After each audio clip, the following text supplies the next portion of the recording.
to everyone from Selwyn and from Peterhouse tonight for the latest in our series of webinars, and tonight featuring Bridget Kendall, the Master of Peterhouse, and I'm Roger Mosey, the Master of Selwyn, and we are united just like the Selwyn Peterhouse rugby team. So you're all very welcome indeed.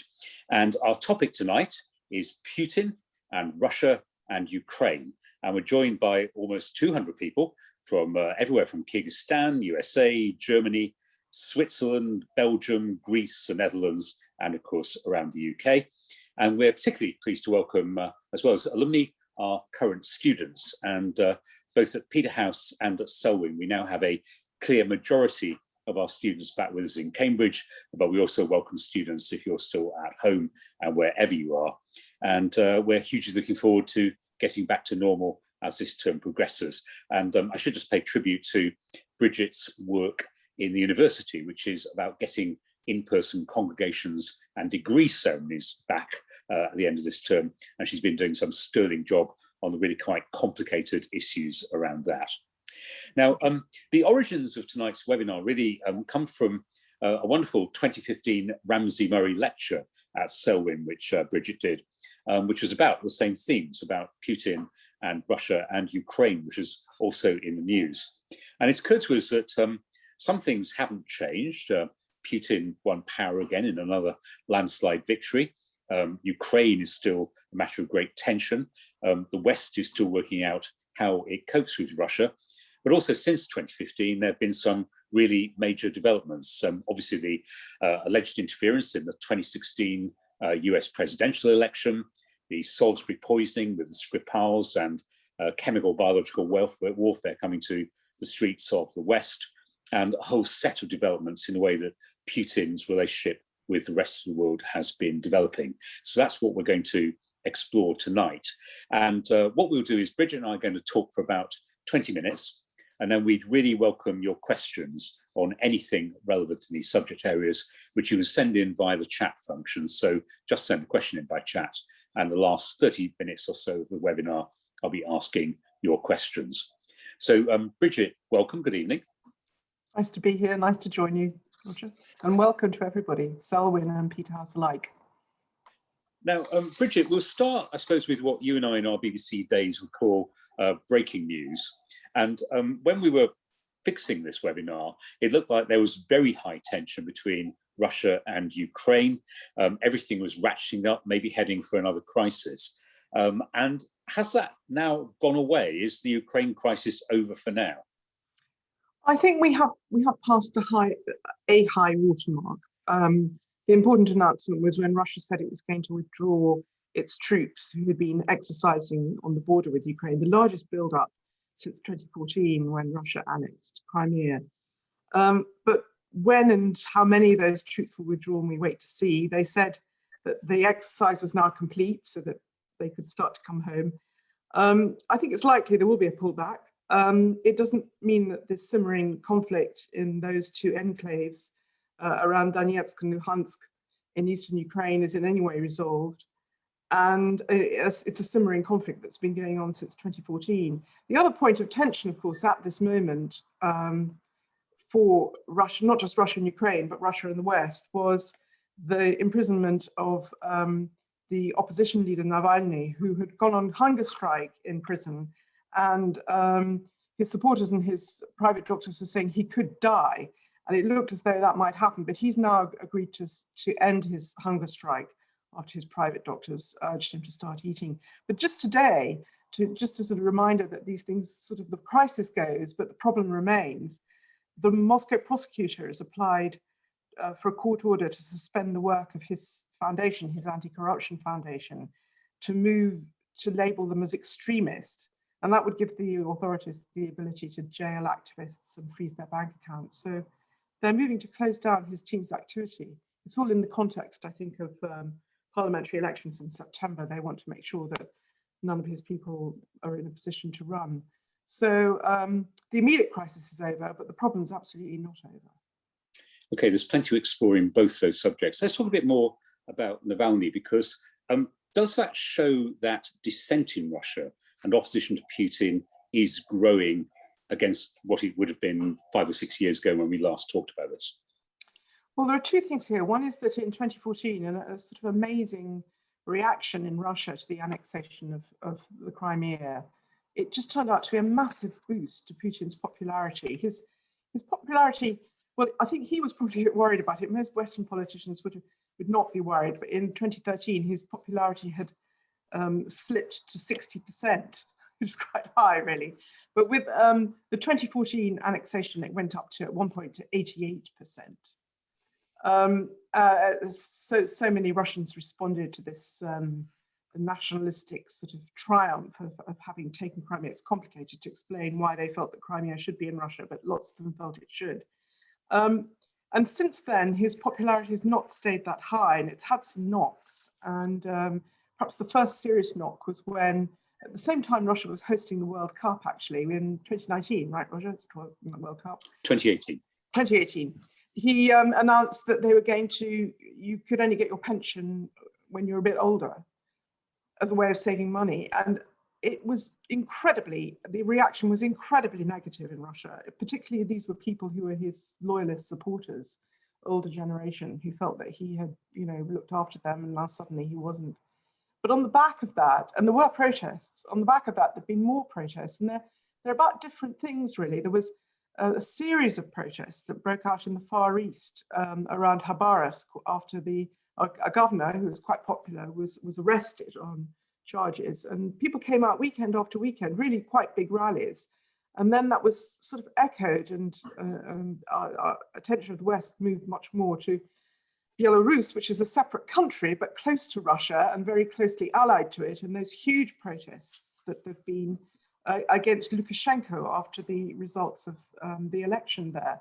And then Navalny's supporters, many of them are very young Russians coming out, have now and again periodically responded to his calls for protests. And what's really interesting is that the protests nowadays they're in lots of cities across Russia. I mean, it used to be the case that when there were protests in Moscow and St. Petersburg, there'd be protests, and possibly in Yekaterinburg, which is very big, one of the biggest cities in the Urals. Now you hear reports, maybe not very big protests, but sort of everywhere. And I think it's an indication, especially when you look at the opinion polls, of how it's very much harder for President Putin to have an appealing narrative which convinces particularly the younger population. They feel he's been around so long, it's over 20 years, it's time for a change, life's not so great. And added to that general feeling, the economy has not been doing that well in recent years, especially with collapse in oil prices since 2014, and possibly the long-running impact of sanctions since then. And so there's a sort of feeling in the country that from quite a lot of people that they're not happy with things. At the same time that his popularity levels, they're now back to roughly where they were in 2013. So still 60%, which is still pretty good. But if you had them at 88%, if you're Mr. Putin sitting in the Kremlin looking at the opinion polls, you're probably a little bit worried. Has Putin in this period, this more recent period, become tougher? So we knew he wasn't exactly Mary Poppins, but we've now seen this string of incidents affecting dissidents in various countries. We learned last week of incidents in the Czech Republic, which also seems to have involved the people who were involved in the Salisbury poisoning. Of course, what happened to Navalny himself, which was also very alarming in the chemical weapons or biological weapons used against him. Are we now seeing a Putin we weren't fully aware of 5 or 6 years ago? Well, I think those who've watched things closely probably are not that surprised from 5 or 6 years ago. But if you go back to the very early Putin days, then I think people did think that he was not quite so tough. I mean, people talk about different eras of Putin. The big sign of the first crackdown was the shock in 2003 when he arrested Russia's richest man, an oligarch called Khodorkovsky, who subsequently, just before the Moscow Olympics, Winter Olympics, actually, he released, and he's now living, I think, in London or London and Switzerland. But that was a sign in 2003 that he wasn't really prepared to tolerate dissent. And then after Ukraine and its first protests in the Orange Revolution made clear it wanted to start decoupling itself from Russia and look more towards Europe, his reaction to that was quite fierce. And he's talked a lot about coloured revolutions. It's even part of the Russian defence policy to say that this is a national threat of a coloured revolution, which is a grassroots revolution from below, which might then seek to overturn an election or an elected politician. And he's clearly worried about that. And the Arab Spring fed into that. So that's 2013. That's quite a long time ago. He was very upset about what happened to Gaddafi. He has moved in to save Bashir from the same fate in Syria. And he was, of course, absolutely shocked by what happened in Ukraine in 2014 when the elected president fled and the opposition took over. And he's always called it a coup and an illegal government. And that's what led to the annexation of Ukraine. So, that's all prior to 5 or 6 years ago. But it has got tougher since. There were widespread protests in Moscow in 2011, just before he came back to the presidency after sitting it out for a couple of terms as prime minister.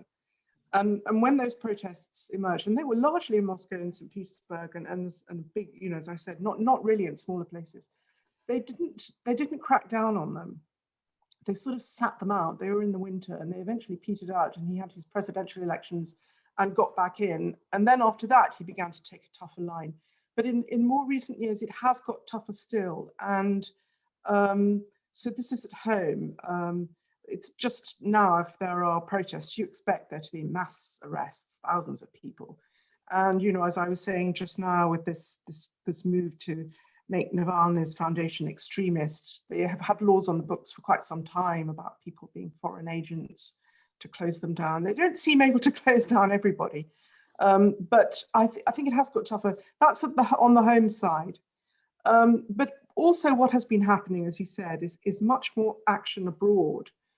And I see this partly through the prism of, I remember in 2014, when Russia annexed Crimea and the West, the EU and the US moved to impose sanctions, Putin said, "We will retaliate, but we won't tell you how." And I remember at the time thinking, that's very ominous. What does he mean?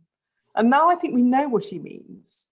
He means meddling in elections, all sorts of cyber activities that are slowly coming to light. And also, it does look like there is an assassination policy to go in and bump people off or take action. We saw that with Skripal. Now, police are looking at earlier deaths of Russians, particularly in this country, to see whether they think actually some things that they thought might be suicide, maybe they weren't. And we've seen it in other places, in Vienna, in Germany, in all sorts of places. So that, I think, has caught the attention of the West. And I personally see that as part of a change of tactic after 2014. The gloves are off. And what we've seen in response, so there's a Times headline a few weeks ago about the UK Foreign Policy Review, which said the headline, new foreign policy, Russia is #1 danger. Moscow branded hostile, but China only a competitor. And it's said in that review that the two powers will be treated differently because Russia was branded the biggest state-based threat to Britain based on aggressive incursions into UK waters and aerospace, and its willingness to use state-sanctioned murder against dissidents on British soil. So the West's response has equally toughened up. It has, although I think in the UK it's particularly tough. And that's in the context of Litvinenko, which is 2006, the Russian emigre who was poisoned here. Again, you were talking about chemical biological weapons. Arguably, that was a nuclear weapon, polonium, on the British streets. And then the Skripals, again, yes, chemical weapon. And then that's shocking that it should be in the center of British cities with these dangerous substances scattered about without much regard for civilians who get caught up in it, as we've seen. And then other things that the defense and security services are worried about, cyber optic cables beneath on the seabed, and ways of attacking the infrastructure.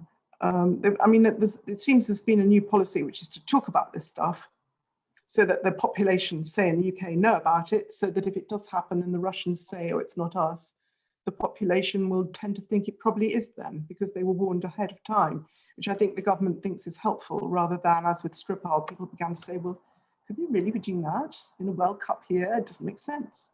So that's the UK, and I think that's one reason why the posture here is so antagonistic towards Russia.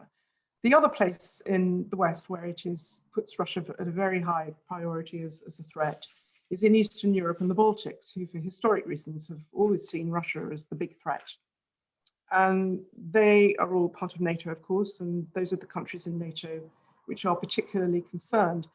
If you look at what the Americans say, they tend, I think, to think of Russia as a threat, yes, in security terms and writ large. I mean, all sorts of information warfare as well as military, but it's a bit more distanced from them geographically. And there's much more worry about China and China's economic clout and its ability to challenge the US on, for example, computer chips, or look at the whole Huawei dispute. So I think there is a difference of opinion and perspective there. And the US is concerned about Asia and both maritime and more generally, and there it sees China as a huge problem. In Europe, mixed, Hungary, Orban is quite, a relatively good friend of Putin's. The Poles are not, also for historical reasons. The Germans, they've been developing this Nord Stream pipeline through the Baltics, very controversial. Germany is much less keen than it was before 2014 to make Russia a big business partner. Its argument always used to be we should have good relations because it would be so dangerous to have bad relations. That has changed somewhat. We'll see where they end up with a new chancellor. Macron has tried to have slightly better relations with Russia for his own reasons. So, across Europe, it's a bit more calibrated, but I think Britain's position is completely understandable. Incidentally, if you look at polls in Russia now about who they think are their enemies, number one is America. Number two is Ukraine, which is startling when they used to think of each other as brothers. And number three is the UK. So you correctly challenged my slightly lazy definition of the West. So, but let's talk a little bit about America, because of course you have gone from Trump with all the suspicions about Trump and Putin and Trump's fondness for strong men into Biden. And you rightly say he's preoccupied probably a little bit more with China. But has there been a big sense of change in America's attitude in these first 100 or so days of Biden? Well, there's tough talk. Remember Biden, when asked, said, yes, he thought Putin was a killer. I mean, Mr. Putin might take that as a bit of a compliment in some ways. But I think, that Biden he knows about this part of the world. He's been involved in foreign relations as a senator for decades. And as vice president, he was also very involved. So he knows Mr. Putin, and Mr. Putin knows him. And that's maybe quite useful because, and actually my sense of the Kremlin is they always prefer to deal with known entities. They were quite interested in the election before Trump came in Jeb Bush, because they'd known about George W. So they thought if he got his brother, that would be kind of Republican, and they'd known George H. Bush, but particularly George W., who had a lot to do with Putin after 9/11, when they'd at that point been on the same page. And I think Putin quite admired George Bush as a kind of man's man. He used to talk about him, George. And I think they thought Jeb Bush would be a branch of, someone they could deal with, a chip off the old block. And then when it turned out Trump was the candidate, that was good in some ways, but it was a completely unknown entity. And of course, the Trump years have been quite rocky for Russia, because chummy summits, but then policy, and he's barely got home, and sanctions are tightened by his security team.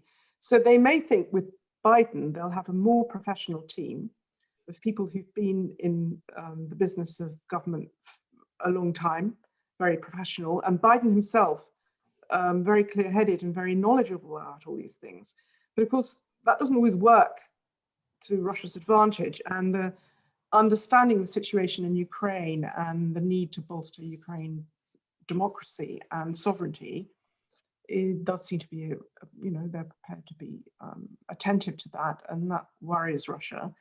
And I think that something around testing the Biden presidency might have been behind this Russian troop buildup. My sense is that it was when Biden rang Putin and they had a chat. And on the one hand, Biden was tough about Navalny and Ukraine and so on, but on the other hand, he floated the idea of a summit. We've got a thin-skinned Russian president who wants respect, and particularly he wants it from the US president, which is the other country in the world that's the nuclear superpower. So I think that phone call might have been quite important. And let's see if they have a summit. I mean, the Americans will not, Trump-like, just hand out a summit the way he would do with the North Korean leader. There'll have to be work done, and it'll have to be, on certain conditions. But I think that this calibrated approach from Biden, which is to contain Russia, to deal with it on arms control, on climate change, and so on global issues. But when it comes to things like how Ukraine is treated or what happens to someone like Navalny, then be quite tough. I think that's been probably signaled quite clearly.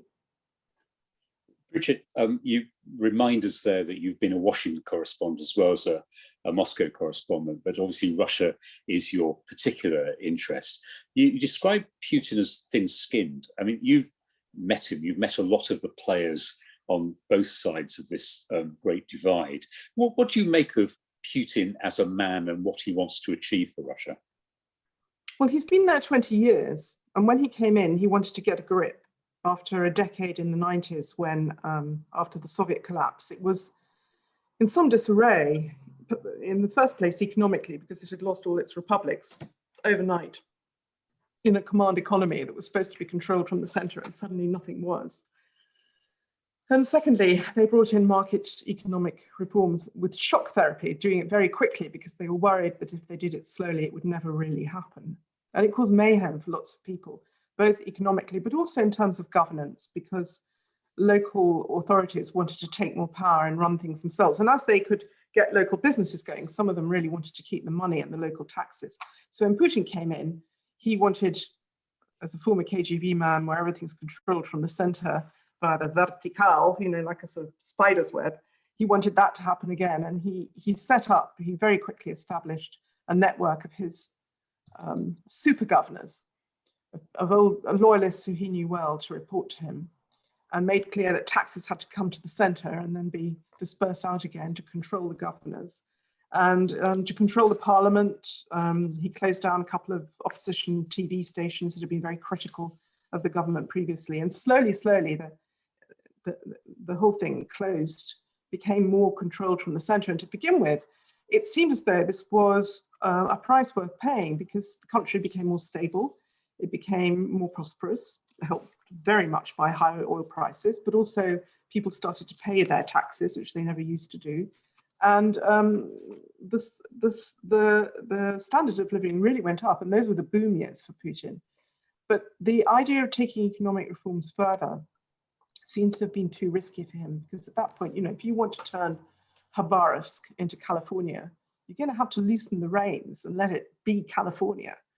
Or Texas. And if you want to hold on at the center, you will always stifle it. And you will never get the benefit from Russia's big open spaces and resources and all that's in there. So all this oil money that they had has not gone to building a massive infrastructure across Russia to turn it into a kind of, United States style economy, which is very, very powerful engine driven by enterprise and the market economy and so on. No, a lot is controlled by the center. And at the same time, these other things, so I was talking about what happened in Ukraine, his fear of being toppled, of being threatened, just seems to have got greater and greater. And it began by being a fear about Chechen terrorists. It turned into a fear about opponents fueled by foreign money of any sort, possibly from America, along the lines of what he thought had happened in Ukraine. And now his worry is that that could happen in Russia too. And I think the Arab Spring probably was something which really focused his thoughts on that, because who would have thought that Gaddafi or Assad would be in trouble? And I think that, you know, shook him quite a lot. And then, of course, as time has gone on and it's been harder for him to seem like the savior to all Russians that he used to be, he's sort of circled the lager, and now he circled the wagons, and he and his entourage are in the center, and they must be quite cut off from what's going on. I wonder, you know, some of the things he tells himself, you sort of hear his speeches and listen to what he says, kind of think he's still telling himself what he was telling himself 10 years ago, to make himself feel that he's the right man to do this. And he has to, because what else is he going to do? He can't leave. I mean, they have passed a law in the Russian parliament giving immunity not just to presidents, but to past presidents. So in theory, he should be fine. But of course, in a place like Russia, once you leave, you no longer have the power that you do now. And who knows what might happen. So I think it's just sort of insecurity. It's just, I just see it, it's just grown as the years have gone by. And that is why we see all these signs of repression against opposition and hostility and suspicion towards the West. It's all about trying to keep going, really.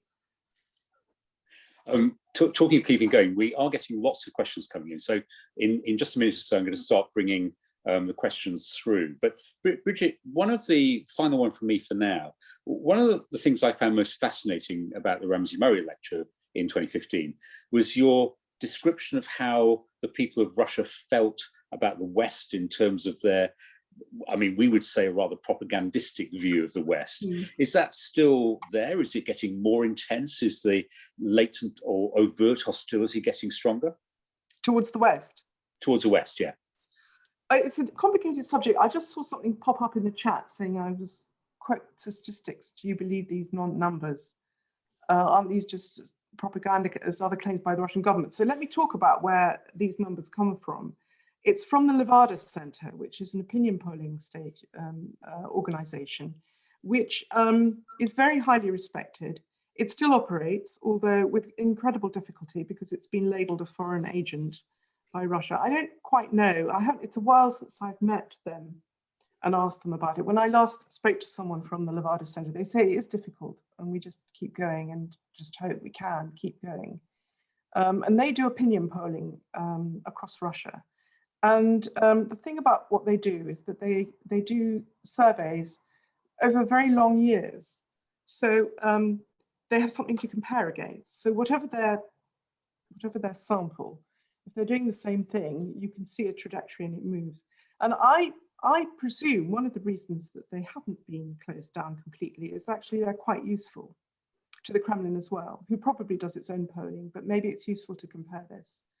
But you know, in a country where it's quite difficult to get opinion, it's very big for a start. It's always been difficult, but also in current conditions, the Levada Center is worth keeping an eye on and very useful. So when it comes to attitudes towards the West, its polling is very interesting actually, and it waxes and wanes. I remember, and these things do fluctuate quite a lot. I remember having a look way back at the time of 9/11, 2001.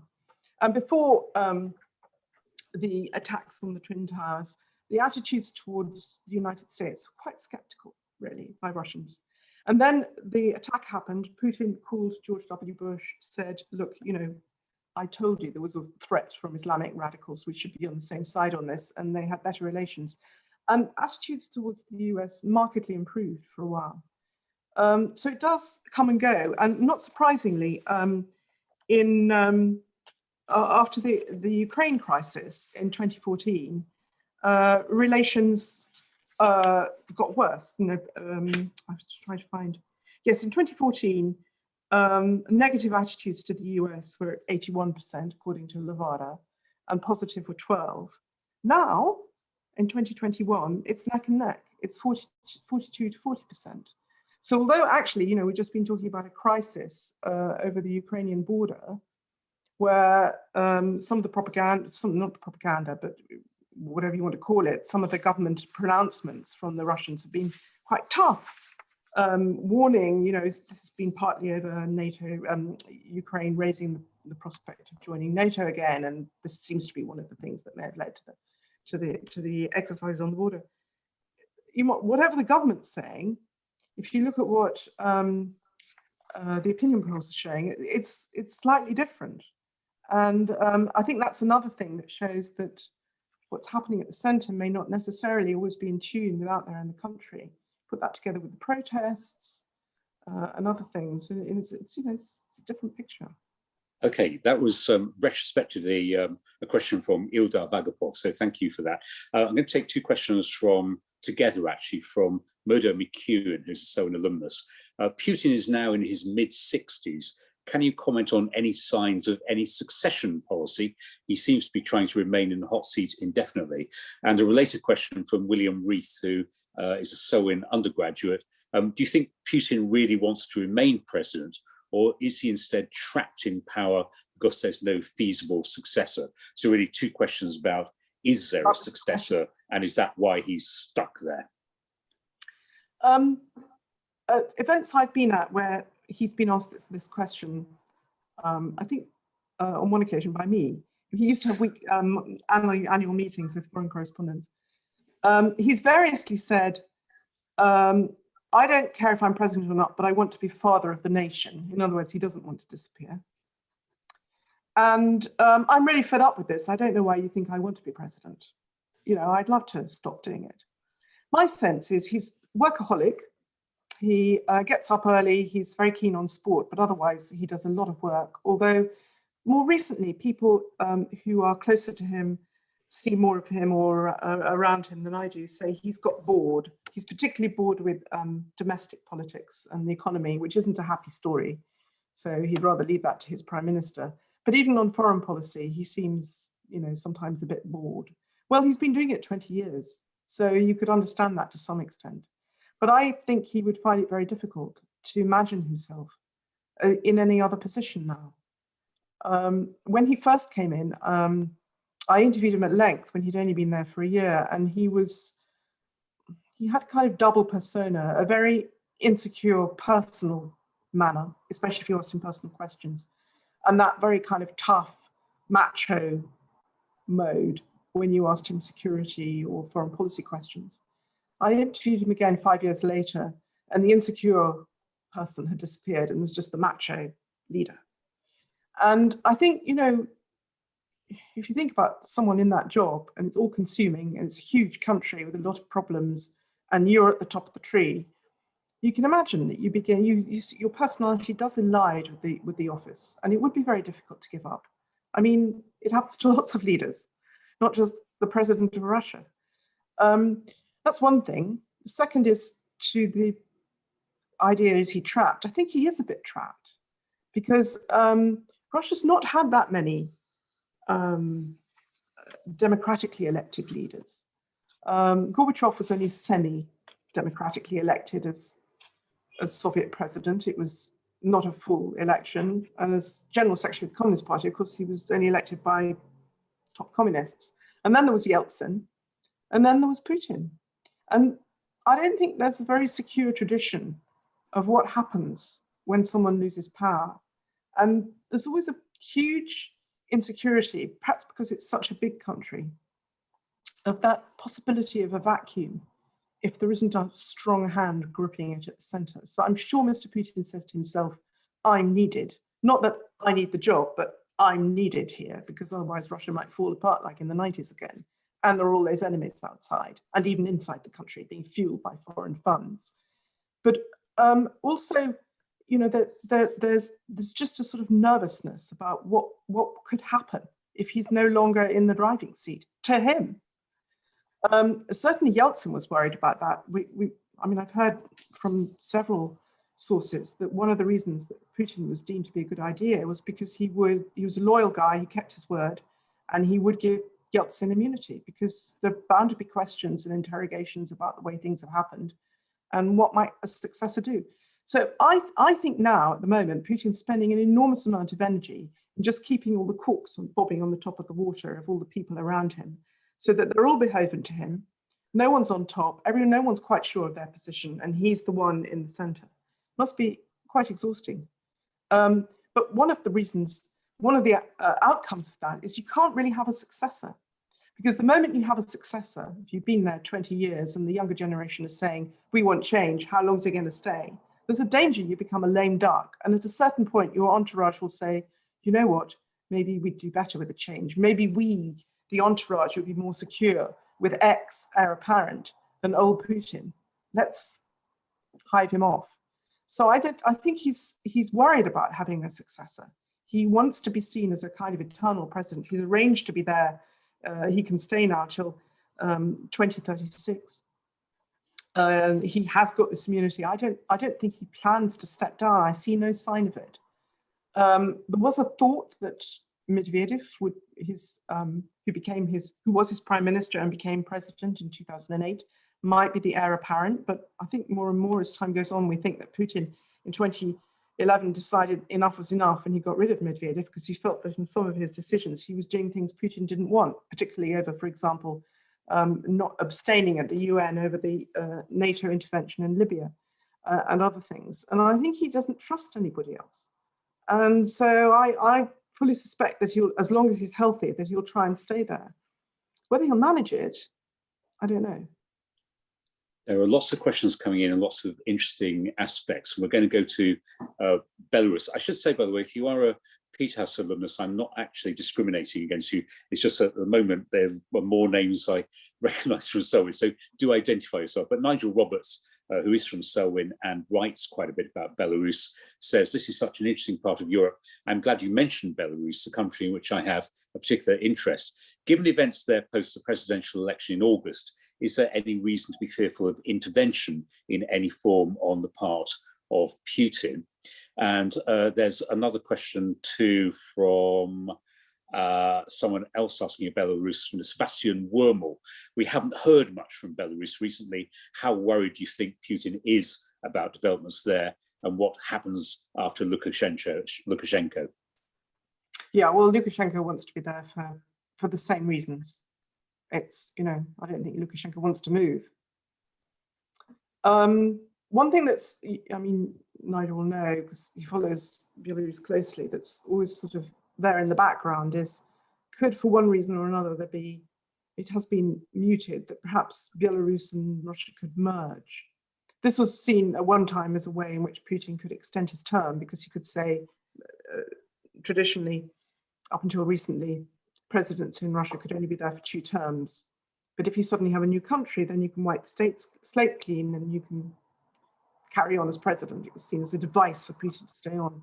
And that Lukashenko was not keen because he didn't want to give up his autonomy. He's in a slightly different position now. He's much more needy. I think he's due to go to Moscow soon.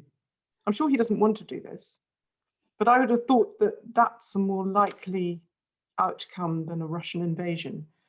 I think Putin looks at what's happened in Ukraine.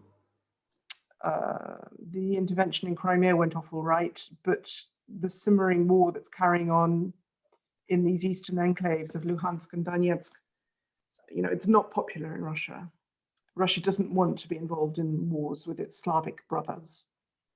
So to have some, clean-cut way of going into Belarus to take over, well, I think there were Russian journalists who went in to help with media, but to actually send in armed men is terribly dangerous, very risky, not just for what it would do in Belarus and the violence and the reaction in the West, but also the reaction in Russia. So I would have thought, if they do decide, both of them, that this is the only way to keep Lukashenko safe, that they would do it by reviving this idea of some union. But it's kind of messy. It doesn't really make sense, and I don't know whether it would work. It might just fire up the protesters in Belarus, so that wouldn't be very helpful. If I was sitting in the Kremlin, I wouldn't quite know what to do about what's happening in Belarus, and that's why, what's happening in Belarus, especially in the context of these other little protests that have been, but sometimes quite big protests in Russia, I would put as Putin's #1 worry, because it's not clear what you do about it, especially in a world where you can't have a closed information space anymore with the internet. And the Russian internet was based on free principles. It's not like the Chinese one, but even the Chinese one, they can't really control. And whether it's Russian emigres or other sources of information coming from outside, or people inside Russia connecting with each other below the radar, if you like, through digital means, the government's not in control of it. If you look at, here I am talking about opinion polls again, but it's really useful to look at them. If you look at the people who support Putin or believe his lines, they're very often the people watching television. Older people, therefore, because they're less likely to be, digitally hooked up. But it seems, television works very well for the Kremlin in getting the message out, but they don't control the whole message anymore because there's too much digital sphere for them to be able to get a grip on it. A question from Mary Mansfield Blackman, 1981, who now works for the university. She says Ukraine wants to join NATO, but Russia absolutely hates that idea, and it's shown a willingness to start wars when its sphere of influence is threatened. If NATO doesn't let Ukraine join, can we realistically say that we in the West are serious about supporting Ukraine's sovereignty? Well, it is, I think Putin made it very clear it's a red line. And in his view, it would be, at the moment, I think the NATO troops in the Baltics are 600 kilometers away. These would be hostile troops 500 kilometers away, but it's Ukraine, that's the point. It's, a big chunk, which Russia has always seen as more close to it historically, and its backyard is the way Mr. Putin sees it.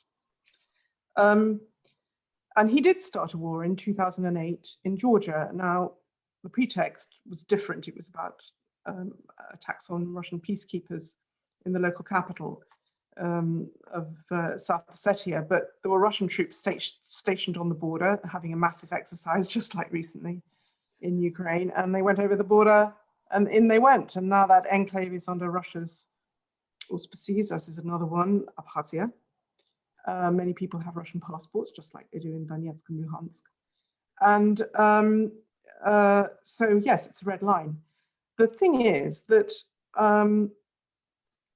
of course, recognizing a country's sovereignty and saying, we recognize Ukraine as a separate country is not the same thing as inviting it into a regional defense alliance.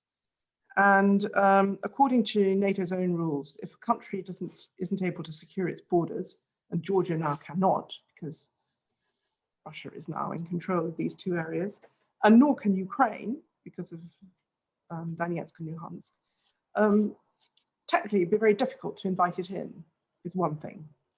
Secondly, there have always been mixed views in NATO about how far it should enlarge. The Kosovo War, this is going back a bit to 1999, was an experience where there was a whole big round table in Brussels with all the NATO ambassadors trying to agree on targets, and it was a nightmare. And NATO doesn't want to do that again. And its experience of working out of area, expanding its realm of activity. Afghanistan, that didn't go very well. The intervention in Libya, well, also controversial. And so, these out of area operations have not been trouble-free, to say the least. And the more you expand, the more it becomes difficult for this regional alliance to be coherent. But I think there's also been this worry always where Ukraine is concerned about Moscow reaction. And if the Baltic steps turned out to be very controversial, they know that Ukraine would be even more so. That said, there's been a change of policy, I think, since 2014. The general Western view before then was one should be careful how to handle Mr. Putin. Georgia in 2008, they made up over that intervention and basically let Russia get away with it because they were worried about the implications of having such bad relations with a country like Russia. But in 2014 in Ukraine, in Crimea, the view was you can't just reward bad behavior or he'll do it again and again. So tough line, sanctions and so on.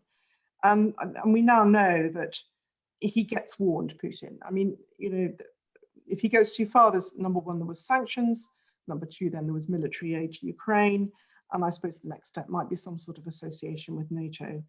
This is the bargaining chip, if you like, that Biden has in his back pocket to have that as a live issue. The Ukrainian president has made it an issue again. That's for internal reasons, because he came in as a president who's supposed to try and offer some kind of unity, a Russian and Ukrainian speaking president suing for peace in the East with Russia. That hasn't gone so well. Now he's pushing much more for a nationalist line, and part of that has been to close down the pro-Russian TV stations in Ukraine, and the other thing has been to start talking about NATO again, all of which may have played into Russia's decision to deploy these troops on the border.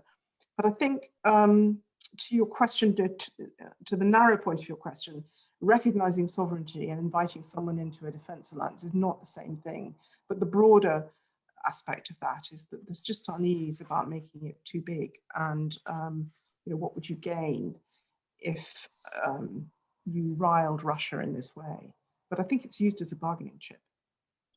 Okay, Bridget, time is flying. We've only got about 10 minutes left, so I'm going to try to get through a few more questions. Professor Sir Colin Humphreys, if the UK wishes to retaliate against Russia, the kind of events we were talking about earlier, what can it do? In reality, are we not powerless? Well, I always used to think when I was diplomatic correspondent that faced with this, Britain's most powerful tool was to work with its allies in the EU. So after the Litvinenko murder, Britain decided to expel some Russians, and there was a tit for tat, and Russians expelled too. But they didn't clear it with their European allies, and no one in Europe did anything. So in Russia, they just said, I remember asking a question about it of the then foreign minister, and he just said, oh, don't you worry, Britain will want our business, they'll come crawling back to us. And actually we did. In 2014, after the 2014, that was a pan-European response. After the Skripal incident, Britain paid much more attention about sharing intelligence with its allies and getting them on board. And the sanctions which were announced were not just Britain. They were in Europe and they were in the US, and therefore a much more powerful signal.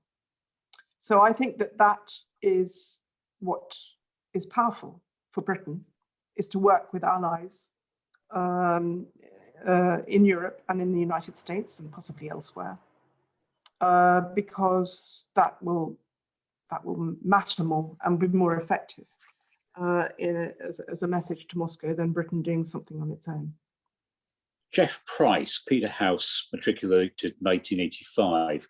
What thoughts do you have on one-time communist Putin's wholehearted embrace of the Orthodox Church, seemingly as an instrument of national identity, political legitimacy, and national power?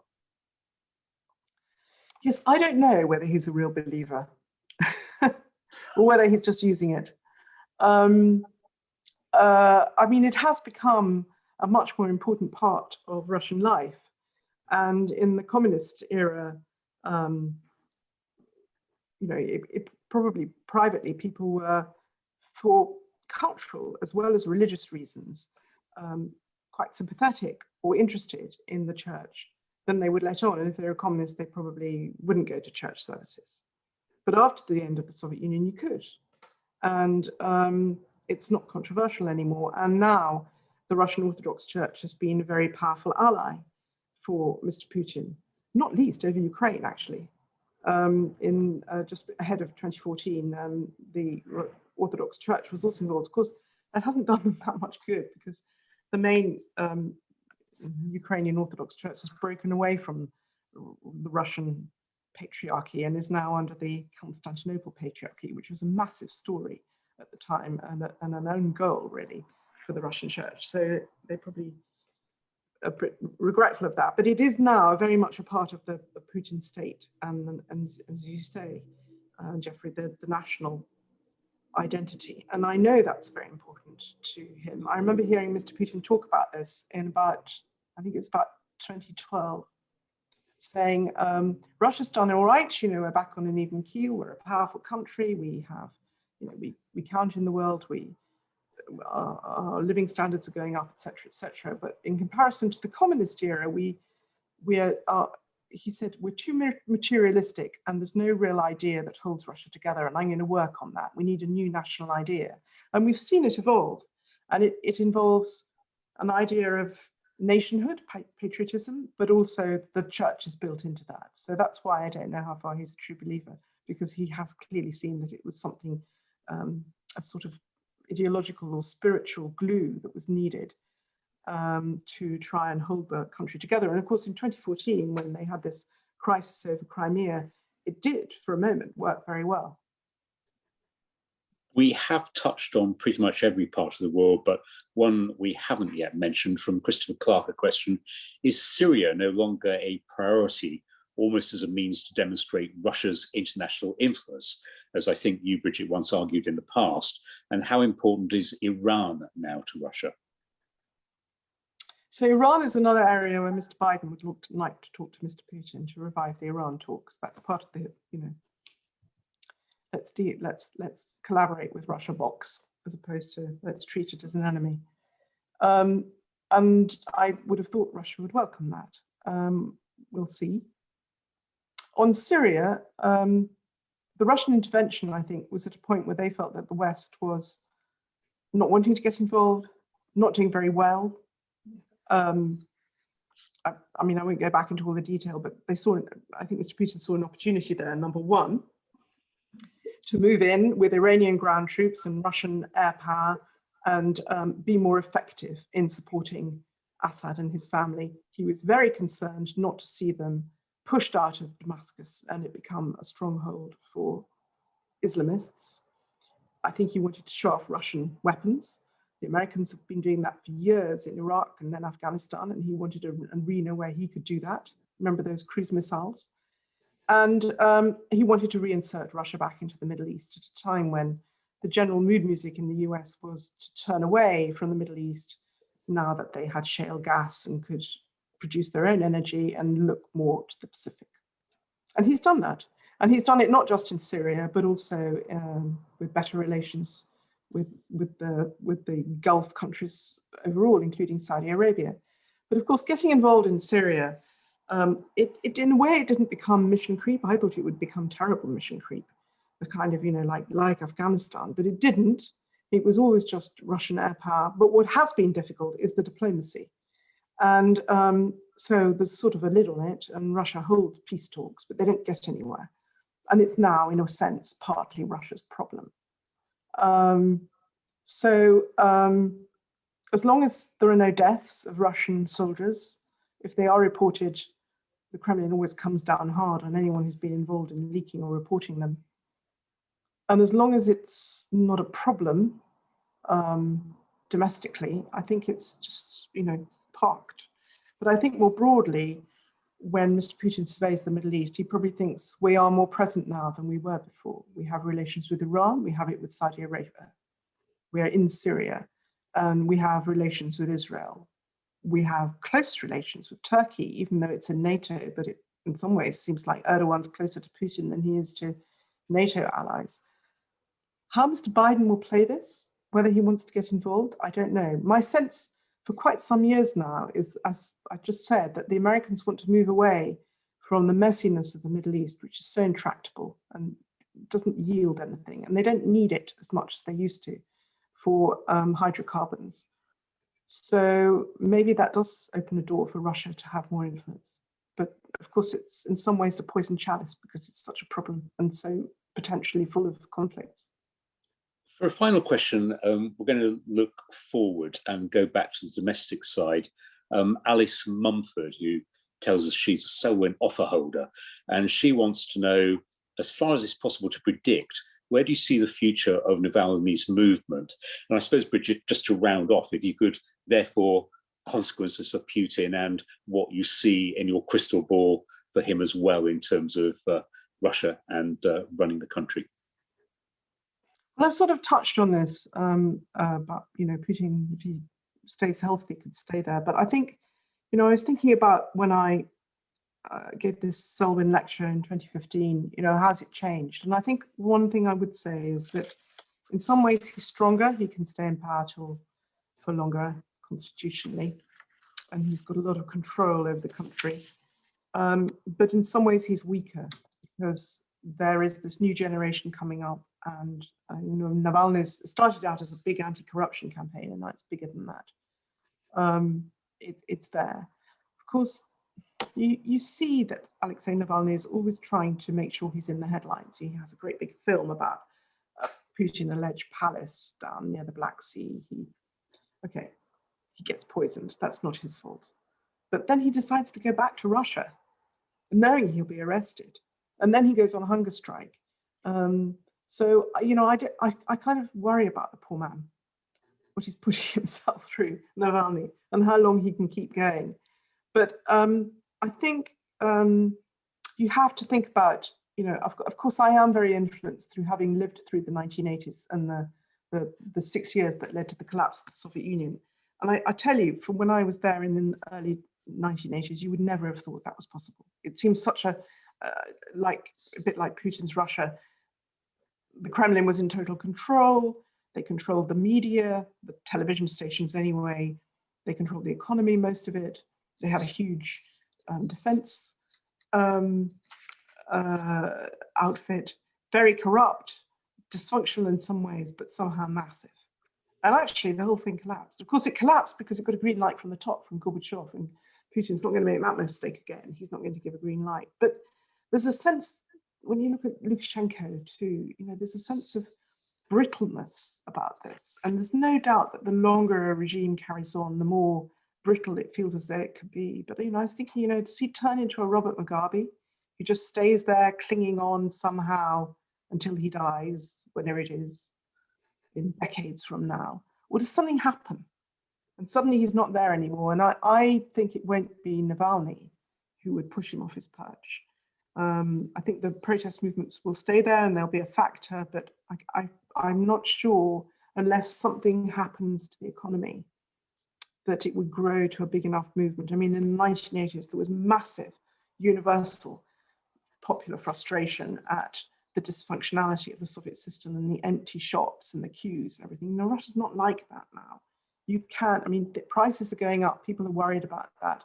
And certainly in out of the way places, they're more worried, and COVID hasn't helped. But for lots of Russians, they can lead quite decent lives.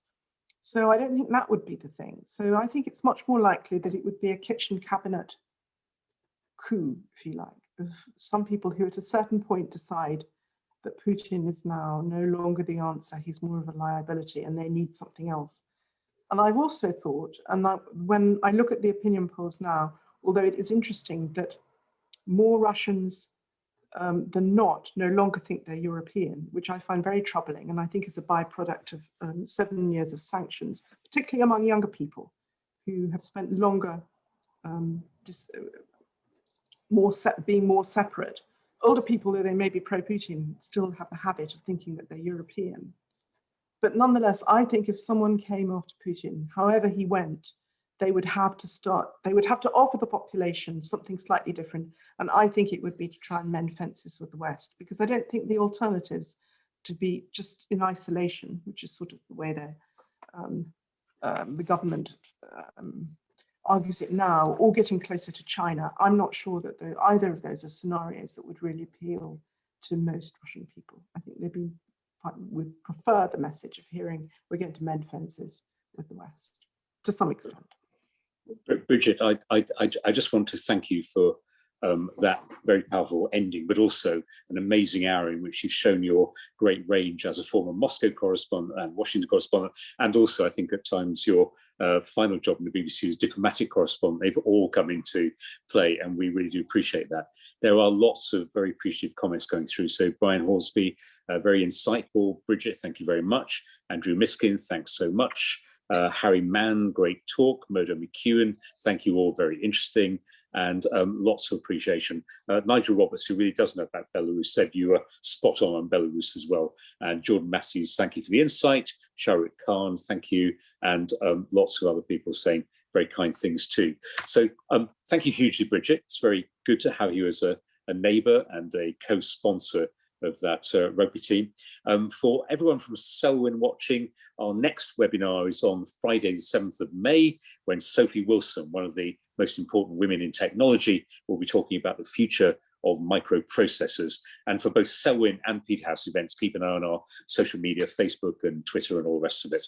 And Sarah Eaton, thank you so much for an utterly fascinating hour. Daniel Folds Woods, an extremely interesting talk. Louis Brett Kelly, such an interesting talk. Thank you so much to both of you. I think 99% of the credit to my friend from Peterhouse. And we would just like to thank all of you for being on the call tonight. We've really appreciated it. We love doing these webinars. They're one of the upsides of the pandemic.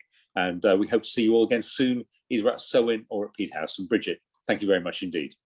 Thank you, Roger. Such a pleasure to do this. And thank you all of you for taking part in listening and your questions. Thanks, everybody. Bye-bye.